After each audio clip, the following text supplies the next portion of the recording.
We are starting the board meeting at this point. First order of business is doing a roll call and starting with Ray.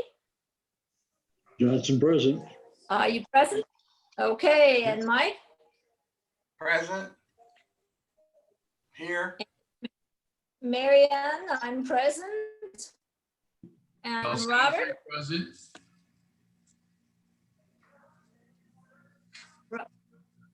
I said present. And Debbie Roberts. Present. Yes, that's good. I think we're a little delay. We're having a little bit of delays. Debbie, and you are present, as we know.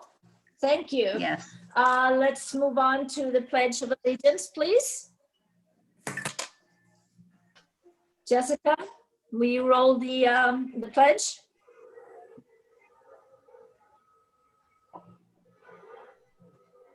Oh, there he is. Steve showed up. There we go.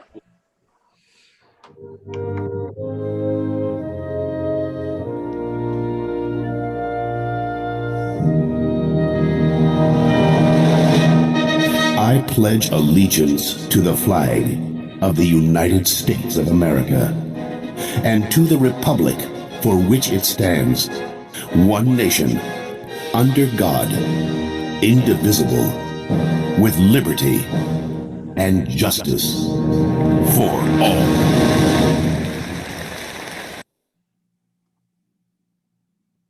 Liberty. Lady Gaga was better. She could sing. Maybe She next was month we can She was play. pretty good. Yes. All right, well, thank you very much, Jessica. It was a little rough around this way this time. Next comes the sheriff report. The report that's usually given by our deputy Sam Perez, who is unfortunately away doing county duty, keeping us safe in this public spheres in Riverside County. So Teresa, I understand you're going to give the update for Officer Perez. Sure, yeah. He came in and gave me kind of a quick update. So just a few things. Sam has been working the last 3 weeks all night, so you could kind of see what's going on out there at night, burglaries and whatnot. He said he was so happy there was only one incident in 3 weeks. And so it was very quiet and calm. He was very happy with that. And that incident was a burglary off of Mountain Run Circle, it was kind of a strange, suspicious burglary because all they took was a motorcycle frame, and the people that lived there had lots of cash, lots of valuables. But he said they're checking it out because they also have something to do with a marijuana, rather legal or illegal, something to do with marijuana cultivation. So anyway, so that's the only thing that happened out in the district. So that's that. And then what he's doing right now, he's gearing up for avocado season because they're already seeing people kind of making reconnaissance and kind of looking around, and it's starting to flare up. There's been some suspicious activity. So that's what he's going to be focusing on the next couple of weeks is avocado theft. And the last thing is something he sent me, just came in an hour ago. I'll just read it. It's a special bulletin from the Riverside County Sheriff Southwest Station. A suspicious incident occurred on January 17th at the avocado groves avocado groves on the block at Avenida Tierra. What happened was a 2000 Chevy Tracker was a white little, kind of small SUV parked, and the male got out of the car, walked over to the main irrigation system, and was just suspiciously walking around, looking at the irrigation. And the property a property owner saw him doing this, confronted him and said, hey, you know, what are you doing out here? And he said that he was a employee for a local avocado management company, and he was out there to check the irrigation system. Well, the owner called the avocado management company, and they completely deny sending anyone out for service. So they're saying the subject is possibly casing the area and will return to committed crime. So again, this was on the 17th, and I know you can't see this, but it's a little white Chevy Tracker. Is what? I don't think you can Get the license number? very well. No, they didn't get a license plate, unfortunately. But the subject was Native American or Hispanic male, approximately 25 years old, 5'7", brown hair. And if you see this vehicle, you're supposed to let Deputy Perez know. And there's also the after hours emergency number that he left with me. So I don't know if you all have that or if you would like that. I have it. You email that to us again? I think I will. I'll email it to all the directors. Great, thanks. Okay, and that is it. Okay, thank you. Thank you for that. Next, item C is the public comment. Do we have any members of the community here, or anybody who would like to make a comment to the board? No, we do not this evening. Okay, thank you then. So we will move on to item D, information only. And this is just for information purposes, the financial statements and statement of investment policy. If there are no objections, then and everybody has had a chance to peruse it, we'll move on to item E, the consent calendar. And within that, we have the minutes of the December 16th regular board meeting, general fund claims for December 2020, general fund claims for $442,199.71, and the sheriff special tax claim for December 2020, and a purchase order, and there were none of those. We will need to vote approval on that. If everybody has had a chance to check through, if there's any particular item they want to talk about at this point. I move approval. Otherwise, let's, thank you. And a second? Second. Second for, thank you. And let's have the vote start. Ray Johnson. Johnson, aye. And Mike Adams. Adams, aye. Byers, aye. Alessandri, aye. Roberts, aye. Roberts. Okay, thank you for that. Unanimously approved. We'll move on to item F, which is the roadway reconstruction projects that we have going, specifically on Sandia Creek and Via Vaquero. And that report is brought to you by Mr. Dave Hunt. Okay, thank you. This will be a pretty brief report here.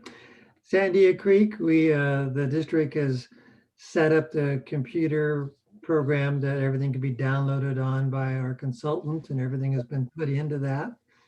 So the review process has started.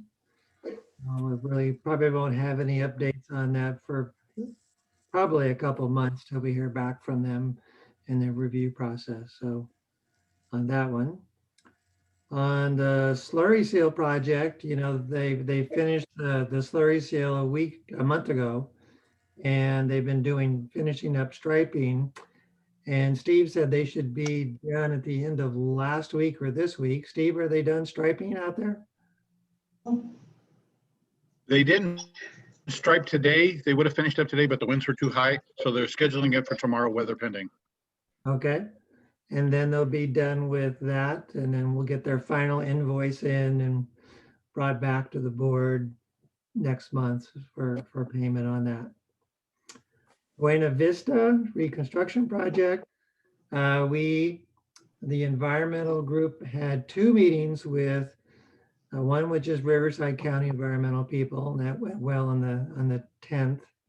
And then they had another meeting with it was a Zoom meeting with Riverside and then Fish and Game and the Water Quality Control Board. They went over all the different items and got some additional feedback. They are now wrapping up their report. Should turn that in within a couple of weeks. And so that'll start the clock ticking on that one. So everything is going well on those. And with that, Great. you guys, any questions? On the Sandia Creek Via Vaqueros, 2 different projects, right, that we're concerned with, because the one that's on Via Vaquero, as far as I understand, you can move forward with. Is that correct? They are both tied together in the environmental report. We had to do Via Vaqueros because it was in a blue they line are. screen, just like Sandia Creek. So they're both tied into the same environmental document. Okay. And do we have any kind of timeline on that at this point? They're than, still saying May, June, in that time frame. Until I hear otherwise, I'll stick with that. But Yeah. the federal government. And when I'm checking on neighbors and all the local talk groups, that some of the natives are getting pretty restive, and it's like, oh gosh, I wish I could give them some good news. Well, So okay. We've been throwing that date out for the last 6 months, so Yeah. Well, thank you. That well, it's what we can do. COVID slows everything down to a really slow crawl. it That's has. for sure. Yeah, it sure has. Okay, thank you very much, and Happy New Year's again. Thank you. Item G, traffic safety, and that would be our own Steve Lieber, please. All right, we have a Hi. slide presentation for you. Just go pull that up. Okay.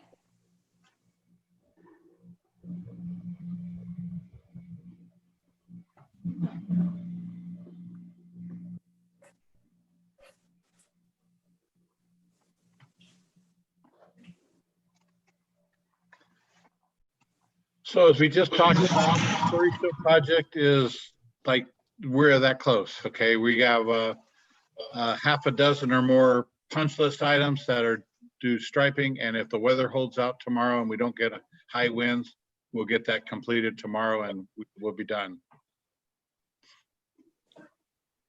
Great.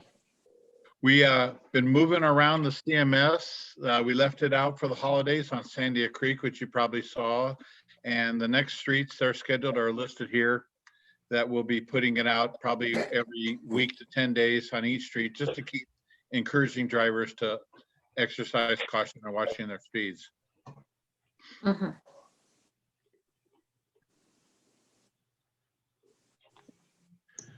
We finished up the permanent tape on all the guardrails. So all the guardrails now have the reflective permanent tape on them throughout the entire district.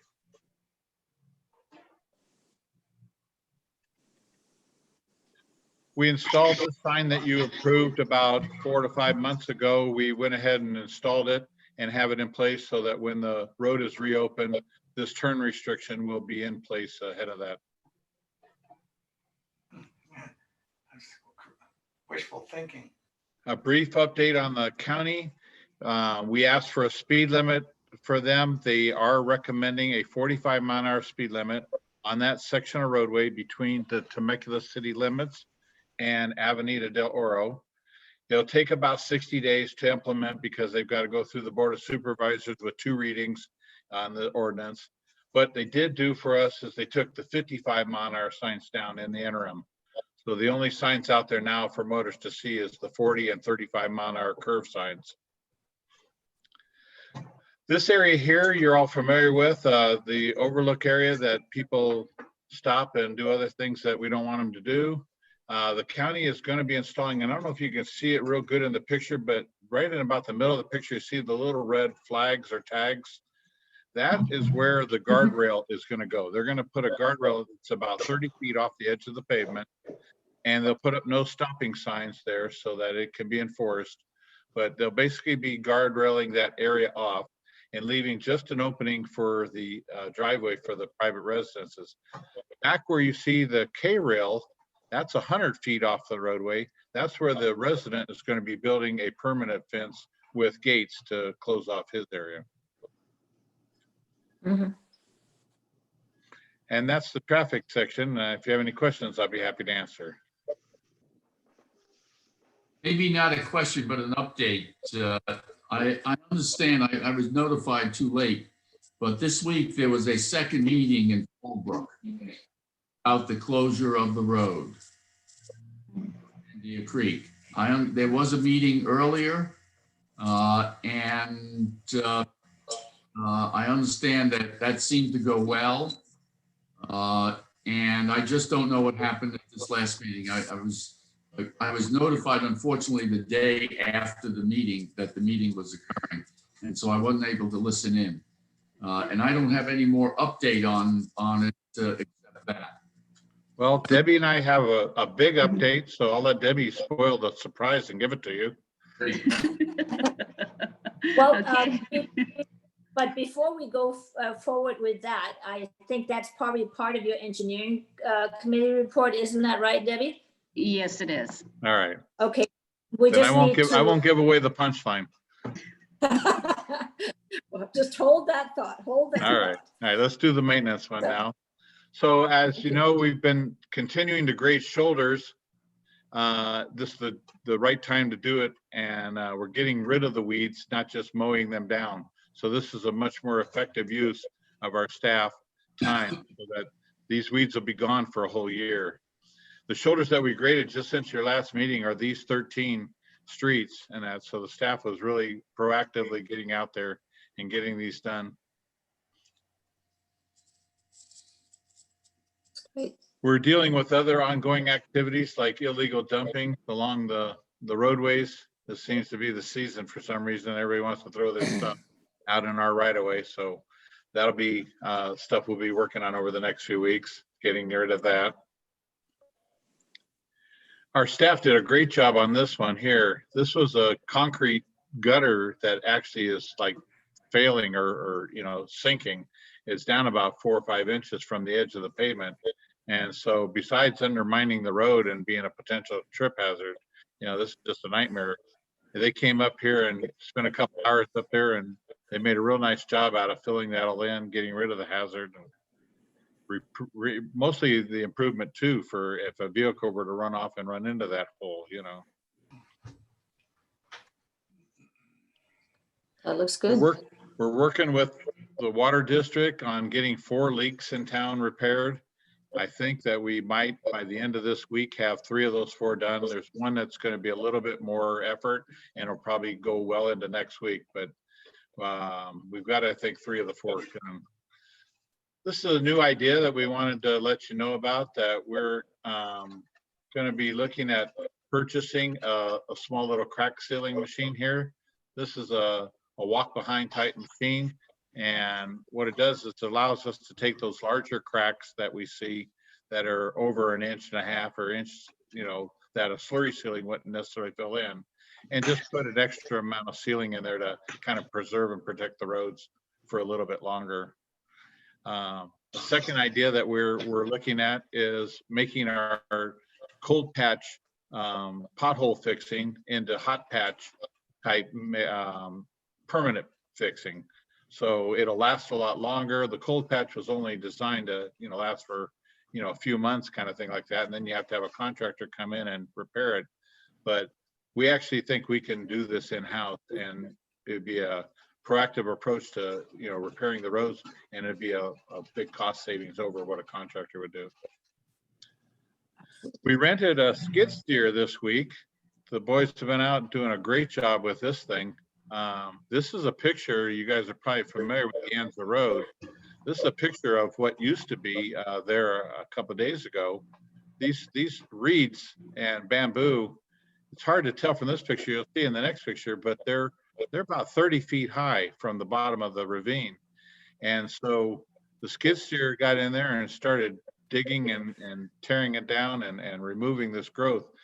And this is, 35 years of growth, going on out here. And we, in a matter of a few hours, we start tearing this thing down. So there's the picture. You can see Pedro in the picture. And, if you figure he's 6 feet tall or so, those things are 5 times over his head, The contractor gave us a bid for this, just to give you an idea of how beneficial this was to the district. They gave us a bid for this for $1,750 to do this amount of work. Our staff time and the rental of the equipment, it comes out to about $400. So doing this in-house was a significant savings for us. Excellent. And the last slide here, Jessica. So just to summarize, just in the last 3 days that we rented the skid steer, we were able to accomplish removing this growth from Buena Vista and De Anza. We also were able to take out and do shoulder repairs on these streets. We did drain clearings on the next row of streets. The work that we estimated that for a contractor to do all this work would have been over $10,000. For us to rent the skid steer and do it in-house with staff was about a little less than $3,000. So, and that concludes my report, and I'd be happy to answer any questions that you have. Yeah, I had just a couple of questions. Excellent ideas, and I'm loving doing things in-house instead of always just getting contractor bids on them, because it sounds like we can really do a lot more with a lot less. Your cold patches that you were talking about it turning into hot patches instead, I presume it's going to require some equipment to do that. What are we talking about? Well, we have some of the equipment, and there would be some we would need to do to make that happen. So if the board is definitely supportive of that, you were looking at, we have to purchase a saw to cut the asphalt so that we can square up the irregular pothole and make it a nice solid square rectangle type of thing. And that's a little less than $1,000. And there's a tamping type machine that compacts the asphalt when it's hot. And that's another about $1,000 type of thing like that. We have the mix already. Mm-hmm. We have the heater to heat it up. So we're good to go with half it. We're just, if we get the word to go ahead, we can start turning those into permanent patches. It'll help save us from revisiting the same holes. Unfortunately, a month or two later, we're back out putting cold mix in the same holes that we did, 40 days earlier type of thing like that. And of course, if we have a contractor come out, that's thousands and thousands of dollars to jump around the community to fix all these little potholes, It sounds to me like we could make that money back almost within the first month or two. Easily. If we made these investments. Same question on the what did you call it? The sealer, the crack sealer that you were talking about, that could be a hot sealer instead of a cold sealer, or it was wider. What's the investment cost for that? That's about $1,000 for that machine. So again, okay. It's nothing. And like you say, I give you an example. We did do some crack sealing on Via Santa Rosa when we did the project. There was about 5 cracks that we filled in. That was $950 for the contractor to fill the cracks in. So this one-time use of this machine at one location, it pays for itself, Right. And of course, that's a nice addition to, keep the water from getting down into the pavement when the cracks have gotten pretty large. Yeah. They did repairs on Via Santa Rosa. They didn't crack seal. That actually did a repair. They didn't charge $950 to crack seal 5 cracks. Another thing. Wait, I'm sorry, Mike. We've been using, are you guys using any of the stuff from the pea soup people that have the cold patch stuff that we bought a couple pallets of? Yeah, we still do. Yeah, Yeah. how do you like the way that works? It's been working good. Yeah, so why do we need to switch over? You know, the county of LA, county of Riverside, this guy is the all Caltrans. There's 18 wheelers pulling in here every day. And they're all going to this product that I found, and you know, we bought, Keith got started, and you guys should have it. It's right next door. They'll even deliver it. They told me they would even fix the potholes on the weekend if you didn't have anybody to do it. And I think he quoted me $30 a pothole. So it seems like we ought to use what's working. And I don't see how we're going to be out there. What are we going to need? Flag men and everything while these guys are out there trying to crack seal?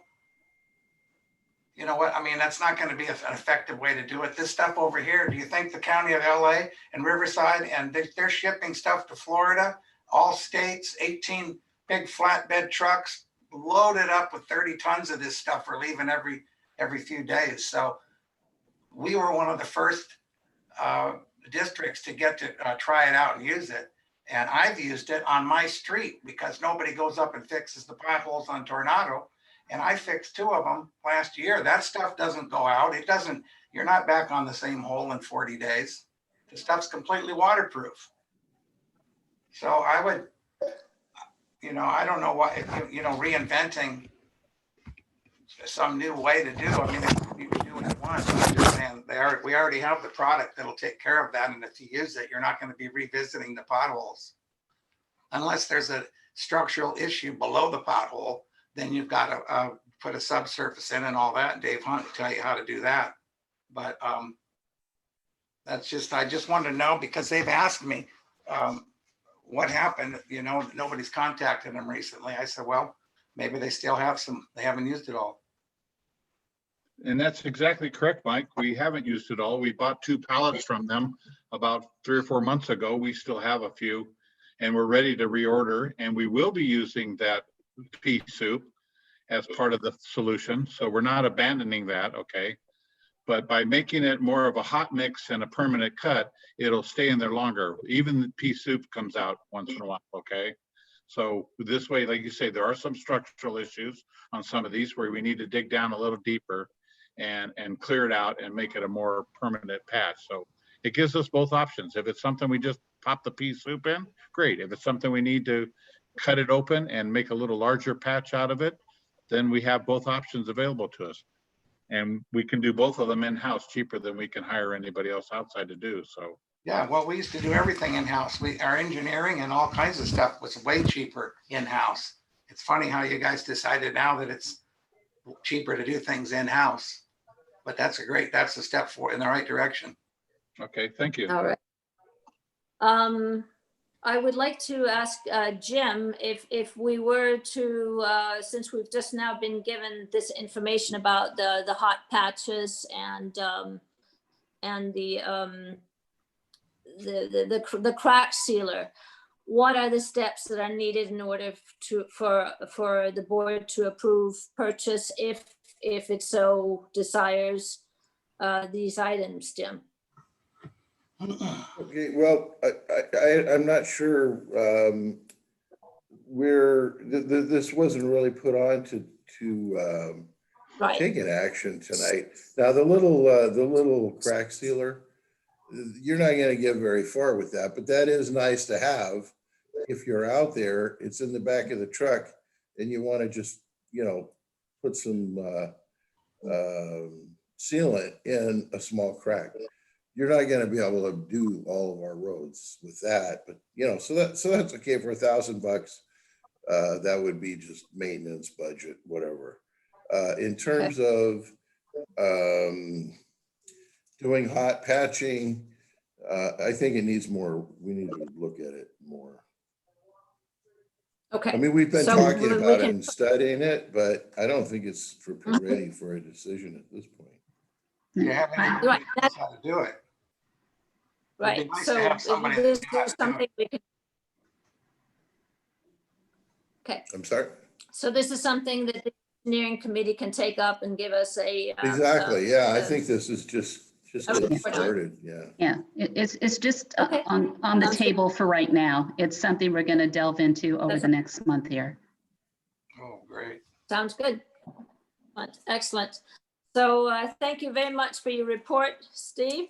All right, Excellent work as always. We really do appreciate all the improvements you're bringing to the district. So thank you for that. The item H is the revision to bank accounts to add Debbie to our new director who can sign checks. So we need to have a motion to add a new director to check signing ability. So moved. So Second. moved. Please, Second, Ray, thank you. Let's go ahead and vote, starting with Ray, Johnson, aye. Mr. Adams, Adams, aye. Byers, aye, Mr. D'Alessandro, Alessandri, aye. Mrs. Roberts. Aye. Thank you. All right. So we have approved you for being able to sign. So I don't want to see any tickets going to South America in the near future. Okay. So we will Okay. move on to committee reports. And first one is the engineering committee report. And Debbie, please take it away. Okay, thank you. Let's see, we met on January the 12th. Of course, that was my first meeting serving as chair. In addition to the updates that we had by Dave and Steve, Ray Johnson did reside over the minutes of December 8th, 2020, and as such, they were approved. At that particular time, the engineering committee also began the process of taking a look at identifying and reviewing some potential 21-22 capital improvement items. So that's something we're currently looking at, and as we move along the next couple of months, we'll keep you informed. Let's see. At that time, I also advised the committee that there was a Fallbrook Community Planning Group Zoom meeting scheduled for this past Monday on the 18th regarding the Sandia Creek Gate. And it did take place, obviously. And the outcome of the meeting is that this administrative permit for one gate on Sandia Creek and Rock Mountain was approved. The committee is comprised of 16 members. There were 13 yeses, 2 noes, and 1 did abstain from the voting process. So what that means to the Fallbrook Road and Gate Committee is that the next phase in their process is to go through the building permit process for the gate specifically. Now, it's my understanding, obviously, this is going to go through San Diego County, and it's estimated to take 2 to 3 months for this process. Now, I don't know, I'm going to have to check with some of the people that have been giving me these updates. It was fairly easy with the Fallbrook Planning Committee. They had public notices.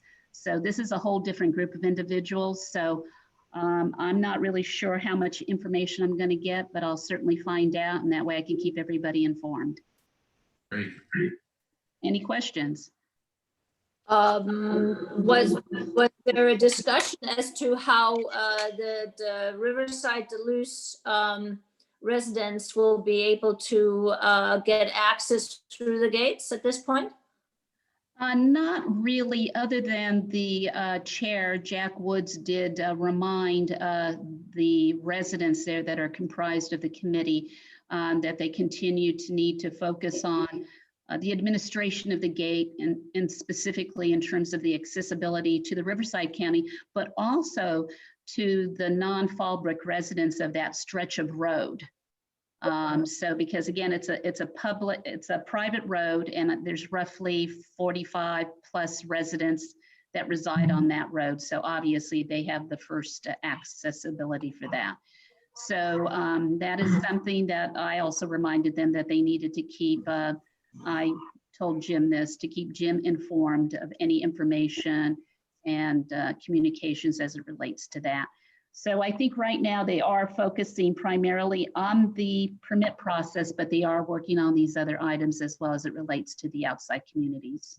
Right, because for us, for the Duluth, Riverside Duluth residents, it's a secondary escape in case of fire or any big incidents up here. It's something that needs to work and work well. Oh, that but of course, and that, yeah, that's going to be an automatic in terms of, in the event that there is an emergency. So they have that emergency plan put together. It's something that their fire department is, working along with them, and all the processes that need to take place as a result of an emergency evacuation, fire, whatever the situation may be. So yeah, no, that definitely is something that's already in place.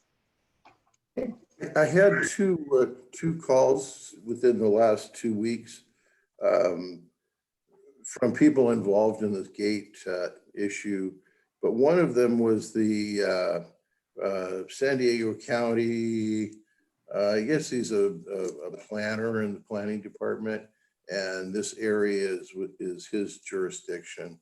And what he told me is that they will be required to provide access to the Riverside County people, which is us. How that's going to take place, don't know, but they do have like an obligation to. In other words, they can't cut off the Riverside County people, so they're going to have to figure something out, and so we'll see how. That remains to be seen. What system they work out to provide that access. The emergency thing, I also confirmed it with them. Their departments, and as well as Riverside County Fire, has looked at that and is going to require certain kinds of equipment.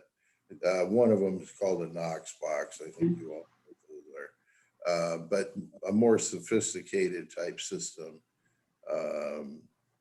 So they seem, from both conversations, they seem to understand what they're going to need to do to meet all the needs out there. The big question is how to do it from a practical standpoint. There's a lot of people involved when you start taking both Fallbrook going northbound and Riverside County Blues going southbound. So, but that's their issue. It's their county. So I volunteered to help as I can, but that's where that stands from my conversations with them. Debbie, if you Sounds good. if you learn of another meeting, could you have get in touch with Jessica and have her email the board and let us know when that meeting is? Certainly. I'd really appreciate that. My area here is homeowners that are impacted by this, and I want to make sure they know when these meetings are and can participate if they like. Okay. Like I said, I'm not sure how this building permit process is handled versus what they had been going through in terms of this planning group. But I'll certainly find out. And as soon as I do, I'll let you all know. Terrific. Thank you. Great. Okay. Thank you very much, Debbie. Good reporting. Next item is the Finance Committee report, which is Mr. D'Alessandri.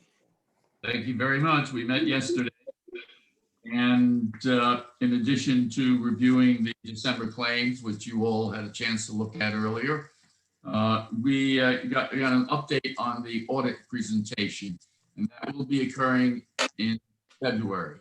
We had originally planned for January, however, and maybe Teresa can comment on this as well. Because we received FEMA money, a special FEMA audit has to be done prior to completing our audit. And so they are in the process of doing that. In addition to that, the auditor assigned to our project came down with COVID. And although he's fine now, that did delay things for a little while. So the Finance Committee will have a special meeting to review the audit, and then the audit will be presented to the board at the next meeting. That's our plan. But remember, we've had these plans for a long time now, December, then January, and now February. So hopefully it will be in February. It's actually a little late, the reporting of an audit. So we really want to get that done in February. In addition, Teresa, and again, Teresa can comment on this. She discussed the Banner Bank services, and Banner Bank is going to be providing direct deposit to employees, and we'll be looking at direct deposit for board members as well. And in addition to that, Banner will be looking at and as well as Teresa looking at this, a means to allow internet signing by board members of payments. So there is a way to do that. We talked a little bit about that. That's still something in the future. We're not close to it yet. The direct deposit is something that should be happening fairly soon. That was generally the discussion, and the committee did agree to have a special meeting and look at the audit in February. So that's it. You have anything, Mary Ann, you want to add? Thank you. No, I think you covered all of it. Is there any questions from the board regarding this, the committee report? No? All right, I will, the legislative report, which is Robert and I, and I just spoke to Jim earlier today. We have been working on putting together a meeting with Melissa Melendez, our state senator for this area. And we have got confirmation that we are going to do a Zoom meeting on Friday, the 29th. They are well apprised of the issues. They have received a lot of backup documents. And as far as getting our proposed legislation through, they have already reserved a spot and have put in what would you call it, temporary or performa Temporary language. wording. Yeah, in language in for this legislation. So we've come a long ways in a short amount of time, and gonna move forward with our meeting on the 29th. And we'll see where that takes us, but it's looking good so far. And for that, I really want to thank you, to thank Jim, because he has really been working hard on this. He's been reaching out to various people that have been able to help him set up these meetings, and got it done. And been working really hard on working on backup documents to prove that we have a valid claim. So it's pretty exciting. It could really help the district out with our maintenance and our other projects. So thank you for that, Jim. Excellent work. That basically concludes my report. Does anybody have any questions? Okay, we will move on to general manager's report, and that would be you, Jim. Well, tying into your report, one of the things we've been doing this year, which was part of the budget, is converting all of our documents to electronic up in the cloud, so to speak. And I was going to report that that's about 70% complete.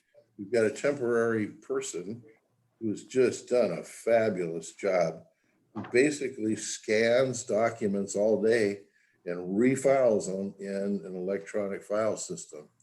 And interestingly enough, this MSR process that LAFCO is doing, they want everything electronic. So our timing is perfect.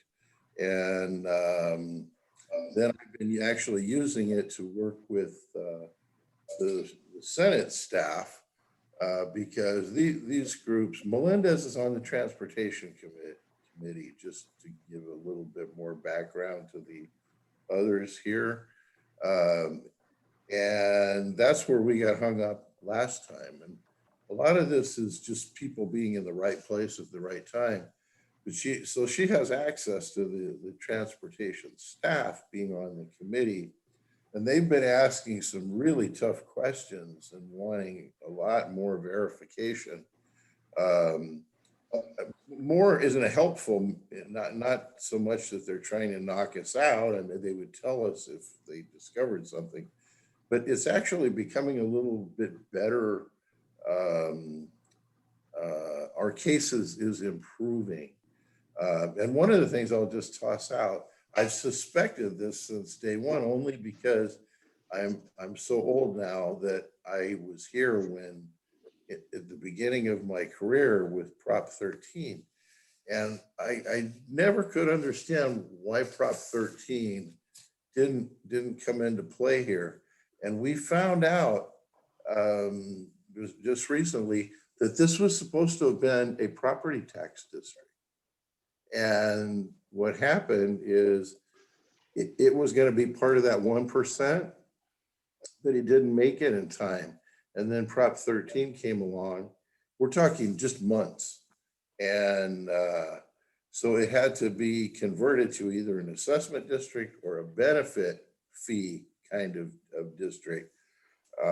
So anyway, what the point of all that, knowing that, is had this district been created a few months earlier, we would have received part of the county's property tax allocation that comes out of the 1%. So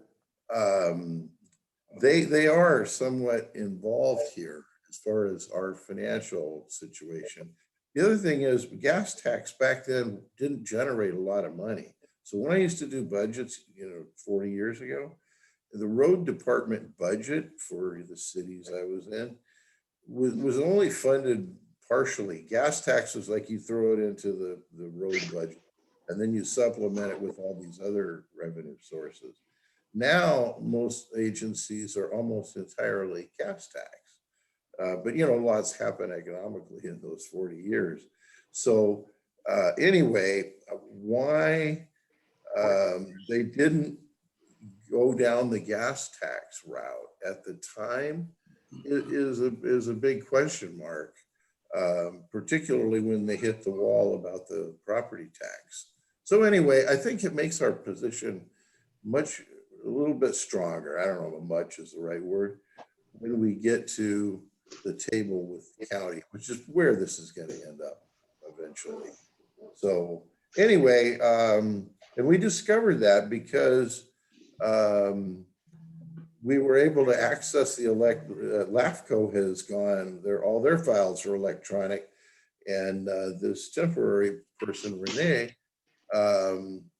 worked with their staff and was able to mine their resources, the documents that they had in LAFCO going back to like 1977. So anyway, we're about 70% complete. This has been a good exercise to just try it. I actually did a lot of this from home on a weekend because it's all there, accessible 24/7. So anyway, that's my report on electronics and computers and all that, is as an update. So that concludes my report. Fantastic. And like I said, again, very timely and a lot of effort on your part. And we do thank you. And let's keep moving forward and see if we can't make something happen there. That would be great. All right. Does anybody else have any questions of Mr. Emmons? No? Then we'll move on to item K, which is legal counsel. And that would be you, Mr. Simmons. I only have a couple brief comments. I wanted to report that the court finally did accept our complaint that we filed in the road case, trying to get reimbursed for cleaning up the road last summer. We had actually submitted the complaint back on December 1st, 2020. And just to show you how slow things are going, the court didn't actually accept it as filed until January 7th, which is very unusual. Usually it's the same day. So that's very strange. So within a week, we had served the defendants, Concept Freight and Jose Canas. And so their response to our complaint is due on February 10th. And I'll be reporting to you next month on that. The only other thing that I'd like to report is we had in late December, a case came out called City of Fresno versus the Fresno Building Healthy Communities case. Was an appellate court case up in the Fresno area, which also, like the earlier case, found that the Proposition 218's two-third voter requirement does not apply to voter initiatives that are initiated by the public. So that's now two cases that have decided that same way. There is a third case that's working its way through the system, but that's good news that two appellate courts in California have found the same conclusion. Of course. So that's it. That's all I have, President Byers.